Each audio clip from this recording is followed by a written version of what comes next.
Class 10 subject mathematics और exercise 3.5 का प्रश्न संख्या सेकंड का सेकंड है। ठीक है, 5 वर्ष पूर्व नूरी की आयु सोनू की आयु की 3 गुनी थी। ठीक है, 10 वर्ष पश्चात नूरी की आयु सोनू की आयु की 2 गुनी हो जाएगी। नूरी की सोनू की आयु कितनी है? ठीक है, तो नूरी और सोनू की आयु कितनी है ये हमें फाइंड आउट करना है। तो हल में लिखेंगे, माना कि नूरी की आयु इक्वल टू एक्स और सोनू की आयु इक्वल टू वाई मान लेंगे। ठीक है, तो सीन से लिखेंगे 5 वर्ष पूर्व नूरी की आयु इक्वल टू क्या लिखेंगे, एक्स माइनस में 5। एक्स माने हैं नूरी की आयु को, तो 5 वर्ष पहले क्या होगी, इसमें 5 घटा देंगे एक्स माइनस 5 में। और 5 वर्ष पूर्व सोनू की आयु मतलब 5 वर्ष पहले, तो वाई में 5 घटाएंगे।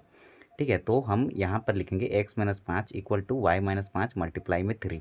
तो ये हम कहाँ से लिखे हैं, तो यहाँ से लिखे हैं। ठीक है, तो 5 वर्ष पूर्व नूरी की आयु सोनू की आयु की 3 गुनी है। ठीक है, तो ये है आपका नूरी की आयु एक्स माइनस 5 और ये है आपका सोनू की आयु और 3 गुनी है। ठीक है, नूरी की आयु से सोनू की आयु 3 गुनी है, तो 3 से मल्टीप्लाई करेंगे तो एक्स माइनस 5 रहेगा इक्वल टू ये 3 का मल्टीप्लाई वाई से होगा, तो 3y माइनस में 5 दिया 15। ठीक है, तो x minus 5y x minus ये वाला प्लस का 3y को राइट साइड भेजे, नहीं लेफ्ट साइड भेजे, तो माइनस का 3y हुआ इक्वल टू, फिर ये माइनस का 5 लिखे और ये माइनस का 5 को राइट साइड भेजे तो ये प्लस का 5 हुआ, तो x minus 3y equal to minus 10 हो गया। इसे समीकरण फर्स्ट माने। ठीक है, x minus 3y equal to minus 15 और प्लस का 5, तो माइनस का 10 होगा। इसे समीकरण फर्स्ट माने। ठीक है, तो प्रश्न अनुसार लिखेंगे नूरी की आयु इक्वल टू एक्स। ठीक है, नूरी की आयु इक्वल टू एक्स और सोनू की आयु इक्वल टू वाई। ठीक है, तो एक्स से माने हम नूरी की आयु को और सोनू की आयु इक्वल टू वाई माने। अब 10 वर्ष पश्चात नूरी की आयु, तो बाद में बोले तो जब भी हम इसमें पश्चात बोले बाद में तो जोड़ते हैं। ठीक है, तो एक्स माने हैं नूरी की आयु को, तो 10 वर्ष पश्चात मतलब x प्लस 10 होगा और सोनू की आयु को y माने हैं, तो 10 वर्ष पश्चात की बात करेंगे तो y प्लस में 10 हो जाएगा। ठीक है, तो ये कितना होगा, तो 2 गुनी हो जाएगी। ठीक है, तो आयु नूरी की आयु सोनू की आयु 2 गुनी हो जाएगी। ठीक है, तो नूरी की आयु सोनू की आयु से, यहाँ पर से होगा, से आयु से, एक मिनट, सोनू की आयु, एक मिनट, आयु 2 बार लिखा गया है, सोनू की आयु की 2 गुनी हो जाएगी। ठीक है, तो देखो 2 गुनी हो जाएगी तो 2 से मल्टीप्लाई कर लेंगे, तो ये x प्लस 10 रहेगा इक्वल टू, इसका मल्टीप्लाई से होगा तो 2y और इसका मल्टीप्लाई से होगा तो 20 होगा।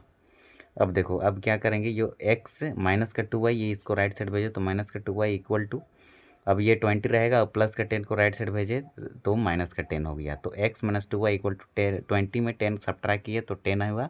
इसे समीकरण सेकंड माने, तो अब समीकरण फर्स्ट और सेकंड से लिखे, तो x माइनस में 3y इक्वल टू माइनस का 10। तो यहाँ पर ये समीकरण फर्स्ट और सेकंड से, फर्स्ट है हमारा देखो यहाँ पर x minus 3y equal to minus 10, तो x minus 3y equal to minus 10, और सेकंड है हमारा x minus 2y equal to minus का प्लस का ये वाला प्लस 10। लेकिन हम यहाँ पर देखो जब भी इसका कोफिशिएंट को बराबर करते हैं x का या y का, तो हम पहले यहाँ पर बराबर किए हैं किसका, y का, नहीं x का पहले से बराबर है। ठीक है, तो हम डायरेक्ट हम यहाँ पर लिखेंगे, जब भी बराबर रहे साइन सेम रहे तो घटाने पर लिखते हैं, साइन चेंज करते हैं, तो प्लस है तो माइनस, माइनस है तो प्लस और ये प्लस है तो माइनस किए, तो इससे ये कैंसिल हो गया। अब देखो माइनस का 3y और प्लस का 2y, तो माइनस का y होगा इक्वल टू माइनस का 10 और माइनस का 10, माइनस का 20 होगा, माइनस का 20, ये माइनस कैंसिल, तो y का वैल्यू मिला 20। अब क्या करेंगे, अब y का वैल्यू को हम रख देंगे किस में, अब y का मान समीकरण फर्स्ट में रखने पर, तो समीकरण फर्स्ट है x minus 3y equal to minus 10, तो x माइनस 3 लिखे, y का वैल्यू 20 है इक्वल टू माइनस 10 लिखे, तो x 3 दूना 6 और ये 0। ठीक है, इक्वल टू माइनस का 10 और ये x को लिखे इक्वल टू माइनस 10 लिखे, अब माइनस का 60 को राइट साइड भेजे तो प्लस का 60 हो गया। ठीक है, तो x इक्वल टू 60 लिखे और ये माइनस का 10, तो x इक्वल टू क्या मिला, 60 में 10 घटाएंगे तो 50 मिलेगा। ठीक है, तो x इक्वल टू 50 जो होगा हमारा आंसर होगा, अतः x इक्वल टू 50 और y इक्वल टू 20 जो होगा हमारा फाइनल आंसर हो जाएगा।